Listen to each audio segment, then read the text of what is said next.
Of him that brought me up, not to be fondly addicted to either of the two great factions of the coursers in the circus, called Praesini and Veneti.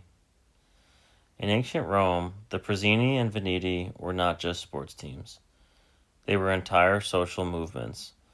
The greens and blues divided cities and even emperors. Crowds fought in the streets for their champions. Marcus's tutor taught him to resist this noise, not to lose himself in the accessions of the mob. This was his first lesson in apatheia, freedom from irrational passion. To the Stoic, true dignity begins when one no longer needs to belong to a faction. Nor in the amphitheater partially to favor any of the gladiators or fencers as either the Parmiluri or the Secutores. The amphitheater was the heart of the Roman spectacle. Noise, violence, and blood. Every man in the stands had his favorite fighter, his faction, his anger.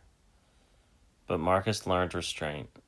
His teacher told him not to partially favor any gladiator.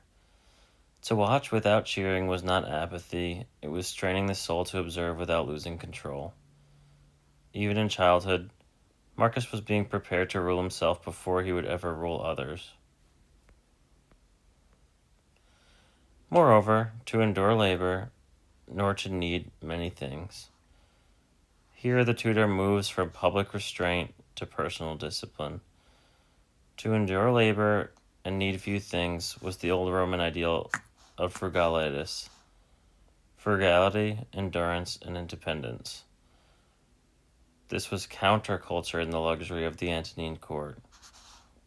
Marcus was learning that contentment lies not in what one owns, but in what one can do without.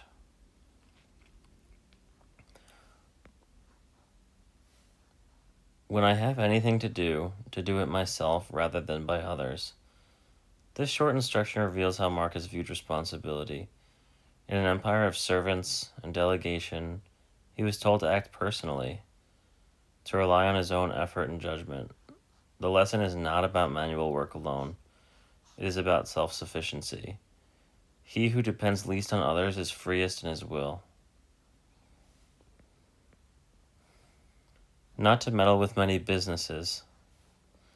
This warns against distraction, the temptation to divide one's attention among too many concerns. The Stoics believe the mind must be focused on what is within one's control. To meddle with many businesses was to scatter the soul. Even in the busiest empire, Marcus sought to live with singularity of purpose.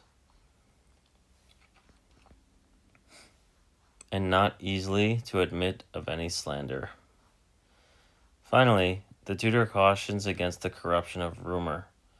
Roman politics thrived on whispers and intrigue, yet Marcus was told to close his ears to the gossip. To not easily admit slander meant to think well of others until evidence proved otherwise. This is the Stoic charity of perception, to judge slowly and to keep one's inner peace unclouded by other people's malice.